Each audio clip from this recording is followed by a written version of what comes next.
মেঘর থরে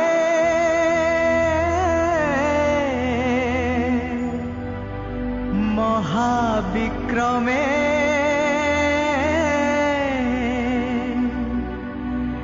আগমন করিবে রাজা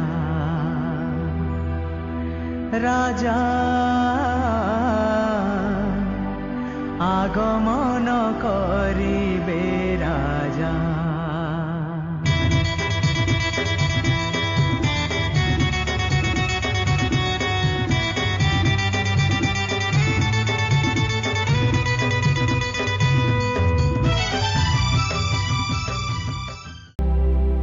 welcome back to volume 2। Volume 1 रे आमे शुणिथिले जीशुंकर प्रथम आगमन विषय 2020 वर्ष पूर्वे 25 वर्ष पूर्वे प्रभु जीशु वाक्यरूपी प्रभु जीशु देह परिग्रह ही आम मान मध्य बास कले। ना इमानुएल थिला कारण से आम संगे रहिले। साधारण गोटे शिशु गरीब बा गोटे दीनहीन अवस्था जन्मग्रहण करते बेथलेम नगर गोटे गुहाड़ पशुपाड़ शुईले आमर दुखरे सुखरे आम सहित मिशि खाइले मिशि बुले सब दुख सुख सहभागी बहुत सिंपल थिले। एवं से प्रभु जीशु आम को सत्यपथ प्रदर्शन कले। शैतान समस्त प्रभाव आमको मुक्ति देले। आमर पापर प्रायश्चित साधन करने से निज क्रूसरे मृत्यु हेले एवं मृत्युवरण कर समाधिस्थ हेले। तृतीय दिन पुनर्स्थित स्वर्गारोहण कले एवं आम को मुक्ति देले। यह आम शुणी प्रथम वॉल्यूम रे शुणी प्रथम जीशुंकर उद्देश्य जीशुंकर प्रथम आगमन उद्देश्य थिला आम मान को मुक्ति देवा आम मान को परित्राण। वर्तमान आसंतु आम ए वॉल्यूम 2 रे जीशुंकर द्वितीय आगमन विषय शुणी। जीशुंकर प्रथम आगमन तुलन रे जीशुंकर द्वितीय आगमनटा बहुत गुरुत्वपूर्ण। तेबे स्नेहर भाई भणी माने आमे देखिबा प्रभु जीशुंकर द्वितीय आगमन आम शुणा कारण प्रेरित पुस्तक 1 अध्याय 9 एवं 10-11 प्रभु जीशु कबर मध्य उठिला पुनर्थित होला 40 दिन काल ए पृथ्वी रहिले। शिष्य मान को अनेक भक्त मान को दर्शन देले, अनेक थर दर्शन देले, शिक्षा देले, संस्कार स्थापन कले एवं अलिवेद पर्वत को शिष्य मान को नहीं समस्त सर्वसाधारण सम्मुख धीरे धीरे धीरे ऊपर को उठी स्वर्ग को आरोहण कले, स्वर्गारोहण कले। समस्ते अनेक रही शिष्य मैंने प्राय 500 लोक अने रही 2 जन दूत शुक्ल वस्त्र पवित्र धला वस्त्र दूत आसी कहले हे गालीलियो माने तुम्हें कहीं आकाश आड़ को अने रही जीशु को जे भली स्वर्ग को जीवार देखिल ठीक से शेष दिन में ठीक से ही भली जीशु आउ थे द्वितीय आगमन कर तुम्हें देख यह कहते आम दूत मैंने कहते प्रेरित पुस्तक 1 अध्याय 9-11 एवं स्नेहर भाई भणी मैंने प्रभु जीशु द्वितीय आगमन निश्चय करेंगे कारण द्वितीय मन आसी सी जो प्रथम जमी प्रथम आगमन साधारण मनुष्य रूप आसी से बड़ी नुह सी निज सौ गौरव एवं गौरव सिंहासन राजा राजादि राजा सिंहासन बसवे ओरिजिनल रूप स्वर्गीय रूप आसवे एत से दिन शेष भयंकर कारण जोएल भाव आदि 2-11 पद लिखा जाइए जीशुंकर से द्वितीय आगमन एत विशेष भयंकर हम जे कहीं सही पारे सब से राजादि राजा प्रभु जीशुंकर सामना कहीं ठिया ही पारे अत्यंत भयंकर हम। तेणु स्नेहर भाई भणी मैंने ए प्रभु जीशुंकर द्वितीय मन आसबार उद्देश्य है आम मान को विचार करने आसवे आमर कर्म अनुसार आमको फल देवाई आसवे कारण आम देखुचु प्रकाशित वाक्य 3:11 एवं 22:7 पद लिखा जाइए देख आम शीघ्र आसुचु। जीशु आसियाटा निश्चित भाव में आसवे द्वितीय आगमन करेंगे एवं से द्वितीय आगमन देखिए आपणकर प्रकाशित वाक्य 20 अध्याय 12 पद लिखा जाइए निज मृत मान को समस्त कर्म अनुसार से फल देवे विचार करेंगे एवं प्रकाशित वाक्य 20 अध्याय 15 पद लिखा जाइए जो मानकर ख्रीस्टान हो कि अण ख्रीस्टान हो जहाँ भी हो जदि से नाम जीवन पुस्तक नाम जीवन पुस्तक नाम नहीं माने से अनंत अग्निर ह्रदे निक्षिप्त कर। तेणु भाई बहुत होशियार बहुत बड़ मारात्मक जिनस बहुत दुखर विषय तेणु बहुत सतर्क होगा पड़े एवं जीशु द्वितीय आगमन केबे हेबो केही जानि ना चोर आसला से आसवे आम जब आशा करूँ अचानक से आसी पहुँच ତେବେ ସ୍ନେହର ଭାଇ ଭଉଣୀମାନେ ଏ ପ୍ରଭୁ ଯୀଶୁଙ୍କ ଦ୍ୱିତୀୟ ଆଗମନ ପାଇଁ ଆମକୁ ବହୁତ ପ୍ରସ୍ତୁତି ହେବାକୁ ଦରକାର ପଡ଼ିବ। କାରଣ ଆମମାନେ ପ୍ରଭୁ ଆମକୁ ଏତେ ସହଯୋଗ ଦେଲେ, ଅନୁଗ୍ରହ ଉପରେ ଅନୁଗ୍ରହ ଦେଲେ, ଆମକୁ ନିଷ୍ପାପ ଜୀବନଯାପନ କରିବା ପାଇଁ ପ୍ରତିବର୍ଷ 40 ଦିନ ତପସ୍ୟା କାଳ ଦିଆଯାଇଛି, ଯେପରି ଆମେ ନିଜର ସମୀକ୍ଷା କରିବା, ଅନୁତପ୍ତ ହେବା, ଯୋଗ୍ୟ ଭାବରେ ସମସ୍ତ ପାପ ସ୍ୱୀକାର କରିବା ପାଇଁ ସହଯୋଗ ଦିଆଯାଇଛି। ଯଦି ଆମେ ପ୍ରଭୁଙ୍କର ଅନୁଗ୍ରହକୁ ଗ୍ରହଣ କରିବାନି, ତାହେଲେ ଯୀଶୁଙ୍କର ଦ୍ୱିତୀୟ ଆଗମନ ସମୟରେ କେବେ ଆସିବେ, କେମିତି ଆସିବେ, କେଉଁଠି ଆସିବେ କେହି କିଛି କହିପାରିବେ, ସମସ୍ତେ ଦେଖିଲା ଭଳି ଆସିବେ। ଏବଂ ସେଟା ବିଚାର ହେଲା ବେଳକୁ ଯଦି ଆମର ନାମ ଯଦି ଜୀବନ ପୁସ୍ତକରେ ନାହିଁ, ତାହେଲେ ଆମକୁ ଅନନ୍ତ ଅଗ୍ନିର ହ୍ରଦରେ ନିକ୍ଷିପ୍ତ କରାଯିବ। ତେବେ ସ୍ନେହର ଭାଇ ଭଉଣୀମାନେ ଆମେ ବହୁତ ସତର୍କ ହେବା। ଏବଂ ପ୍ରଭୁଙ୍କୁ ଆପଣଙ୍କର ମାଥ୍ୟୁ ସୁସମାଚାର 25-33 ସୁଦ୍ଧା ଲେଖାଯାଇଛି, ଯେତେବେଳେ ଗୌରବରେ ପ୍ରଭୁ ଯୀଶୁ ଦୂତ କେରୁବମାନଙ୍କ ଗହଣରେ ଆସିବେ, ତୁରୀନାଦ ଶବ୍ଦ କରି ଆସିବେ, ପ୍ରଥମରେ କ'ଣ କରିବେ? ସିଏ ସାରା ପୃଥିବୀର ଜନତାକୁ ସାମ୍ନାରେ ତାଙ୍କୁ ଦୁଇ ଭାଗ କରିବେ। ଧାର୍ମିକ ଲୋକମାନଙ୍କୁ ଡାହାଣରେ ରଖିବେ ଏବଂ ପାପୀମାନଙ୍କୁ ବାଁ ପଟେ ରଖିବେ। ଧାର୍ମିକ ଲୋକମାନଙ୍କୁ ମେଷ ସଦୃଶ ରଖିବେ ଏବଂ ପାପୀମାନଙ୍କୁ ସେ ଛେଳି ସଦୃଶ ରଖିବ। ଏବଂ ପ୍ରଭୁ ଯୀଶୁ ସେ ଆସି ତାଙ୍କର ବିଚାରସନରେ ପ୍ରଭୁ ଯୀଶୁ ବସି ସେମାନେ କହିବେ, ଆପଣଙ୍କ ଡାହାଣ ପଟ ଲୋକମାନେ କହିବେ ଯେ, ଧନ୍ୟ ମୋର ପିତାଙ୍କର ଆଶୀର୍ବାଦ ପୂର୍ଣ୍ଣ ଲୋକମାନେ, ଆସ ସ୍ୱର୍ଗ ରାଜ୍ୟକୁ ତମେ ଦଖଲ କର। କାରଣ ଯେଉଁ ଯୀଶୁ ବିଚାର କରିବେ, ଆମ ଜୀବନରେ କେତେଟା ଘର କଲୁ, କେତେ ଦରମା ପାଇଲୁ, କେତେ ସୁନା କଲୁ, କେତେ ରୂପା କଲୁ, କେତେ ରାଜ୍ୟ କଲୁ, କେତେ ପ୍ରଚାର କଲୁ, କେତେ କ'ଣ କଲୁ, ସେଇଟା ଦେଖାଯିବ ନାହିଁ। ଆମର ପ୍ରତିବାସୀ ପ୍ରତି ଆମର କେତେ ପ୍ରେମ ଏବଂ ସେବାକୁ ଆଧାର କରି ଆମମାନଙ୍କୁ ବିଚାର କରିବେ। ଏବଂ ପ୍ରଭୁ ଯୀଶୁ କହିବେ, ଧନ୍ୟ ତୁମେମାନେ, କାରଣ ମୁଁ କ୍ଷୁଧିତ ଥିଲି, ତୁମେ ଖାଇବାକୁ ଦେଲ, ମୁଁ ତୃଷିତ ଥିଲି, ମୋତେ ପିଇବାକୁ ଦେଲ, ମୁଁ ବନ୍ଦୀ ଥିଲି, ମେଡ଼ିକାଲରେ ଥିଲି, ପ୍ରବାସୀ ଥିଲି, ତୁମେ ଦେଖିବାକୁ ଦେଲ, ଏବଂ ମୁଁ ପ୍ରବାସୀ ଥିଲି, ତୁମେ ମୋତେ ଆଶ୍ରୟ ଦେଲ, ମୁଁ ବସ୍ତ୍ର ହେଇଥିଲି, ମୋତେ ବସ୍ତ୍ର ଦେଲ, ମୁଁ ରୋଗୀ ଥିଲି, ମୋତେ ସୁସ୍ଥ କଲ। ସେତେବେଳେ ସେମାନେ କହିବେ, ପ୍ରଭୁ କେବେ ଆମେ ତୁମକୁ ଏ ପ୍ରକାର ସେବା କରିଛୁ? କେବେ ତୁମେ ଭୋକିଲା ଥିଲା ଆମେ ଖାଇବାକୁ ଦେଲୁ, କେବେ ଶୋଷିଲା ଥିଲା ଆମେ ପିଇବାକୁ ଦେଲୁ, କେବେ ବସ୍ତ୍ର ହେଇନଥିଲା ଆମେ ବସ୍ତ୍ର ଦେଲୁ? ସେତେବେଳେ ପ୍ରଭୁ ଯୀଶୁ କହିବେ, ଆପଣଙ୍କର 25-40, ଆପଣଙ୍କ ମାଥ୍ୟୁର 25-40 କହିବେ, ଏ ପୃଥିବୀର ଯେକୌଣସି କ୍ଷୁଦ୍ରତମ ବ୍ୟକ୍ତିମାନଙ୍କୁ ତୁମେ ଯାହା କରିଛ ତାହା ମୋ ପାଇଁ ହିଁ କରିଛ। ତେଣୁ ଆସ, ତୁମେ ପିତା ପରମେଶ୍ୱରଙ୍କ ଆଶୀର୍ବାଦ ଭକ୍ତ ଲୋକମାନେ, ତୁମେମାନେ ଆସ ସ୍ୱର୍ଗ ରାଜ୍ୟକୁ ତୁମେ ଦଖଲ କର, ଅନନ୍ତ ଜୀବନ କରି ସଦା ଯୁଗ ଧରି ଶାନ୍ତିରେ ସ୍ୱର୍ଗରେ ବାସ କର। କିନ୍ତୁ ପ୍ରଭୁ ଯୀଶୁ ପୁଣି ଯୀଶୁ ରାଜାଙ୍କର ବାଁ ପାର୍ଶ୍ୱରେ ଜଣେ ଥିବେ, ସେମାନଙ୍କୁ କହିଲେ, ହେ ଅଭିଶପ୍ତ ଗଣ, ଆସ ତୁମମାନେ ଅନନ୍ତ ଅଗ୍ନିରେ ନିକ୍ଷିପ୍ତ ହୁଅ। କାରଣ ମୁଁ କ୍ଷୁଧିତ ଥିଲି, ମୋତେ ଖାଇବାକୁ ଦେଲ ନାହିଁ, ମୁଁ ତୃଷିତ ଥିଲି, ମୋତେ ପିଇବାକୁ ଦେଲ ନାହିଁ, ମୁଁ ବନ୍ଦୀ ଥିଲି, ମୋତେ ଦେଖିବାକୁ ଆସିଲ ନାହିଁ, ମୁଁ ଅସୁସ୍ଥ ଥିଲି, ମୋତେ ଚିକିତ୍ସାକୁ ସାହାଯ୍ୟ କଲ ନାହିଁ, ମୁଁ ବସ୍ତ୍ରହୀନ ଥିଲି, ମୋତେ ବସ୍ତ୍ର ଦେଲ ନାହିଁ, କିମ୍ବା ମୁଁ ପ୍ରବାସୀ ଥିଲି, ମୋତେ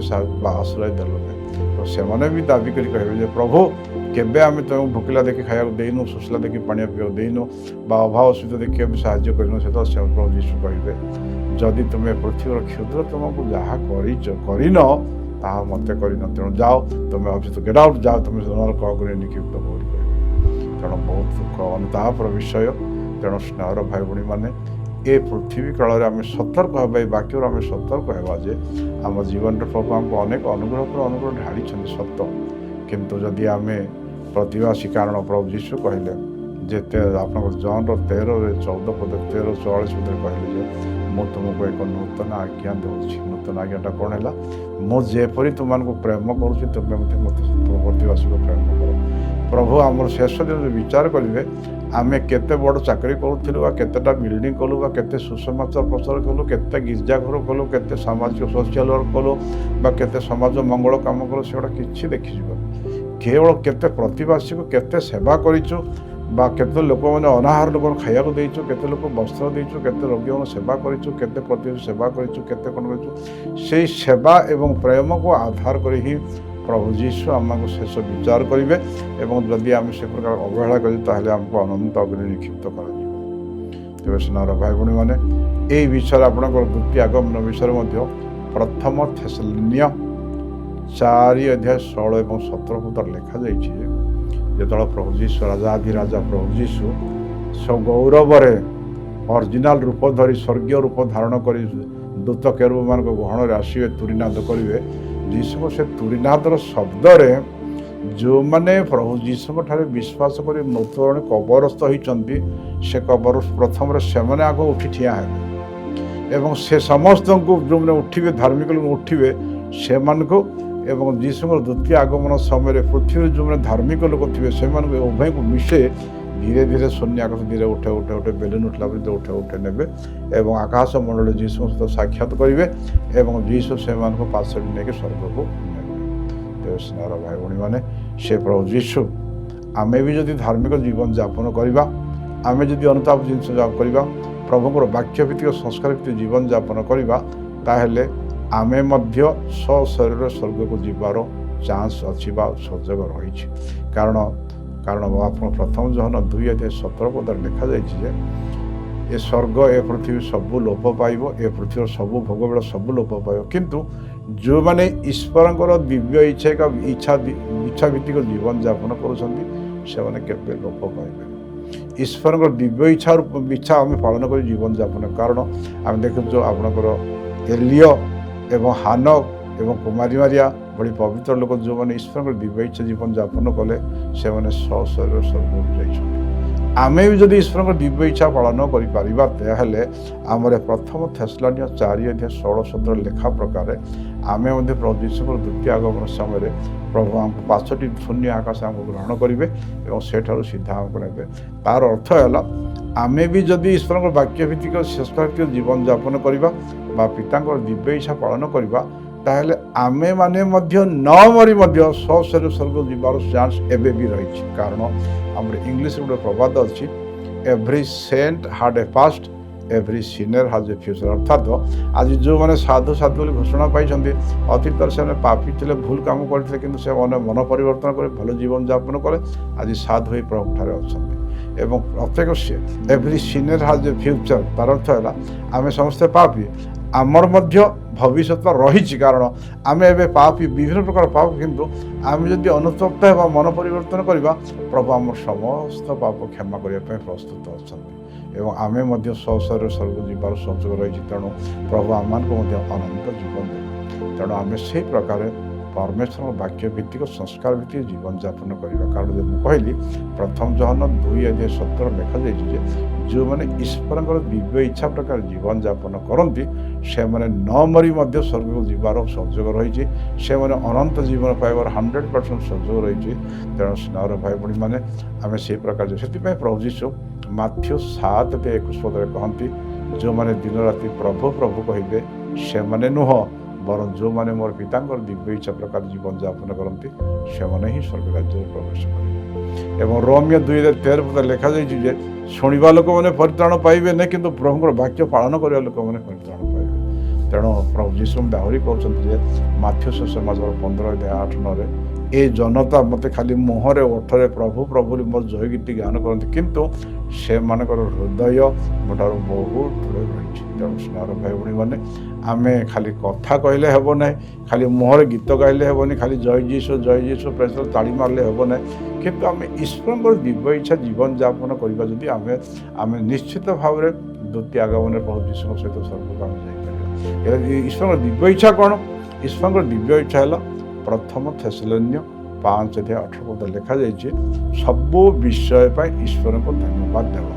ଦୁଃଖ ପାଇଁ ଧନ୍ୟବାଦ ଦେବା, ସୁଖ ପାଇଁ ଧନ୍ୟବାଦ ଦେବା, ମରଣ ପାଇଁ ଧନ୍ୟବାଦ ଦେବା ଏବଂ ଜୀବନ ପାଇଁ ମଧ୍ୟ ଧନ୍ୟବାଦ ଦେବା, ପାସ୍ ହେଲେ ବି ଧନ୍ୟବାଦ ଦେବା, ଫେଲ୍ ହେଲେ ବି ଧନ୍ୟବାଦ ଦେବା, ବଞ୍ଚିଲେ ବି ଧନ୍ୟବାଦ ଦେବା, ମଲେ ବି ଧନ୍ୟବାଦ, ଜେଲ୍ ଗଲେ ବି ଧନ୍ୟବାଦ ଦେବା, ଫେଲ୍ ହେଲେ ବି ଧନ୍ୟବାଦ ଦେବା, ଚାକିରି ଗଲେ ବି ଧନ୍ୟବାଦ ଦେବା। ପ୍ରତି ପରିସ୍ଥିତିରେ ଈଶ୍ୱରଙ୍କୁ ଧନ୍ୟବାଦ ଦେବାଟା ହେଲା ଈଶ୍ୱରଙ୍କର ଦିବ୍ୟ ଇଚ୍ଛା। ଏବଂ ଈଶ୍ୱରଙ୍କ ଦିବ୍ୟ ଇଚ୍ଛା ଆଉ ଗୋଟେ ମଧ୍ୟ ଯେ ପ୍ରଥମ ଥେସଲୋନିୟ 4:3 ଲେଖାଯାଇଛି ଯେ ଆମେ ସମ୍ପୂର୍ଣ୍ଣ ମାତ୍ରାରେ ଶାରୀରିକ ବ୍ୟଭିଚାର ପାପର ସମ୍ପୂର୍ଣ୍ଣ ନିବୃତ୍ତ ରହି ସମ୍ପୂର୍ଣ୍ଣ ପବିତ୍ରତା ଜୀବନ ଯାପନ କରିବାଟା ହେଲା ଈଶ୍ୱରଙ୍କର ଦିବ୍ୟ ଇଚ୍ଛା। କାରଣ ସେ ବ୍ୟଭିଚାର କରିବା ଦ୍ୱାରା ମାନସିକ ବ୍ୟଭିଚାର, ଆପଣଙ୍କର ଆଖିରେ ବ୍ୟଭିଚାର କରିବା, ଶାରୀରିକ ବ୍ୟଭିଚାର କରିବା, ମନରେ ବ୍ୟଭିଚାର କରିବା ଏବଂ ଆତ୍ମିକ ବ୍ୟଭିଚାର ପାପ ପାଇଁ ପରମେଶ୍ୱର ଘୃଣା କରନ୍ତି। କାରଣ ପ୍ରଥମ କରନ୍ଥିୟ 6:8 ଲେଖାଯାଇଛି ଯେ ଆମେ ଯେକୌଣସି ପାପ ଆମେ ବାହାରେ କରୁଛୁ ସେ ଆମର ଆତ୍ମା ବାହାରେ କରୁଛୁ, କିନ୍ତୁ ବ୍ୟଭିଚାର ପାପ ଏଭଳି ଗୋଟେ ପାପ ଯେ ସେ ବ୍ୟଭିଚାର ପାପ ଦ୍ୱାରା ଆମର ଆତ୍ମା, ଶରୀର, ମନ ଏବଂ ଆମର ଶରୀର ମଧ୍ୟ କଳଙ୍କିତ ହୋଇଯାଏ। ଈଶ୍ୱରଙ୍କର ମନ୍ଦିର, ଆମର ଯେଉଁ ଶରୀର ଈଶ୍ୱରଙ୍କର ମନ୍ଦିର, ए मंदिर अशुचि होता है। तेणु परमेश्वर दिव्य इच्छा है प्रथम थेसलोनिय 4:3 प्रकार आम संपूर्ण भाव में व्यभिचार पाप कलंक आम निवृत्त रही संपूर्ण भाव में पवित्र जीवन यापन कराटा है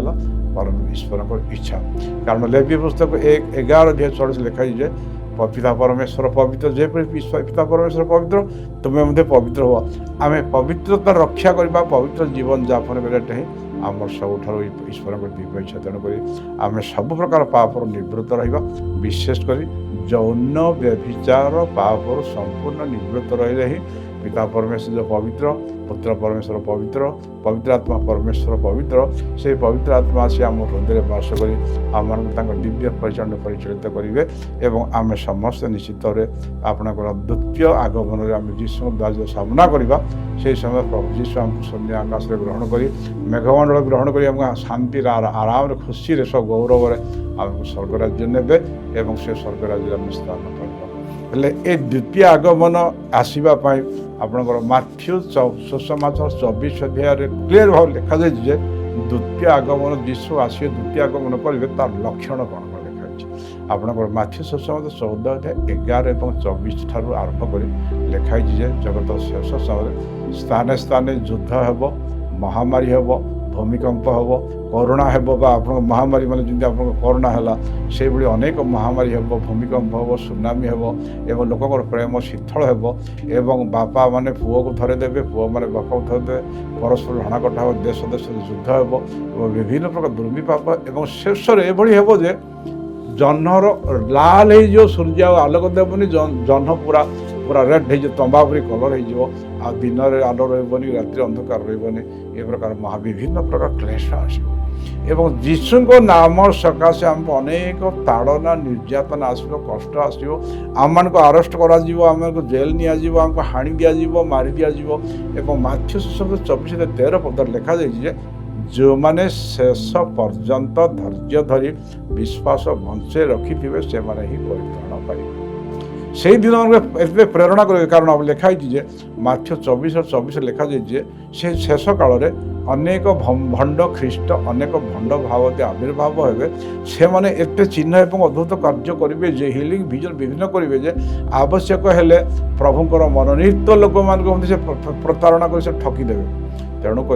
माथ्यू 24:13 स्पष्ट भाव लिखा जाए किंतु जो मैंने सब कष्ट दुख ताड़ना और निर्यातना सब सहला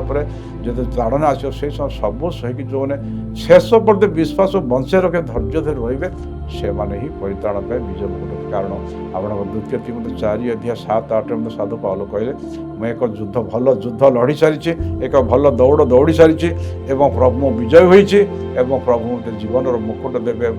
मत खाली नुह जो मैंने से प्रकार विश्वास बंचे रखे शेष पर्यंत धैर्य धरवे से समस्त जीवन मुकुट प्रभु जीशु देवे जीशु राजा आमको देवे। तेज स्नेहर भाई भाई मैंने आम प्रथम आगमन जहाँ खुशी पाल भल पिठा पणा कर भल पाल सत किंतु वर्तमान समय हो जीशु द्वितीय आगमन पर आम विशेष भाव में मनोयोगी होब आम अनुतप्त हो मन परिवर्तन करवा प्रस्तुत होगा। कारण जदि आम ताहा न कले आमर 12 वर्षर तपस्या सुपुड़े जीव आम सारा वर्ष 50 वर्ष 60 वर्ष ख्रीष्टान जीवन यापन कर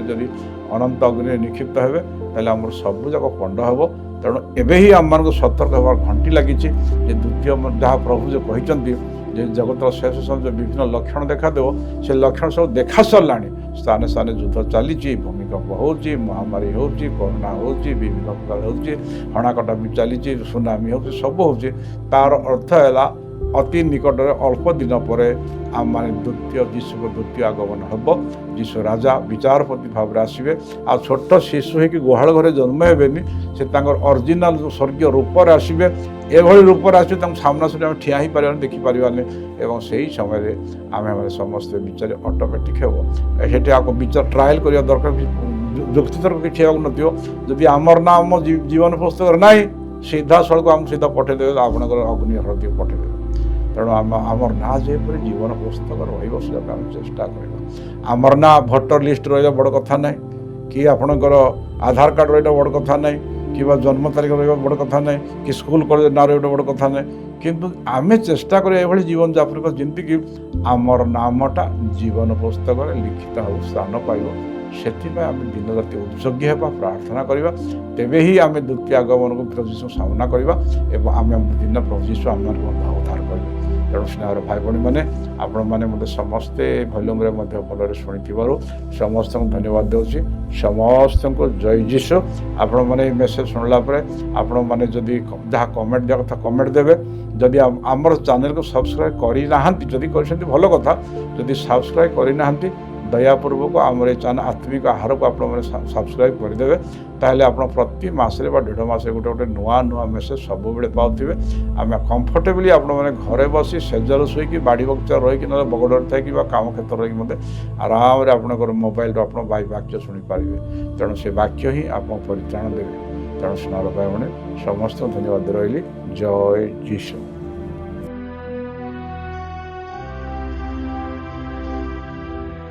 मेघर थरे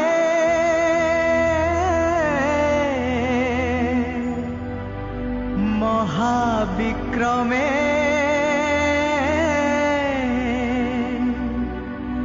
आगमन करिबे राजा राजा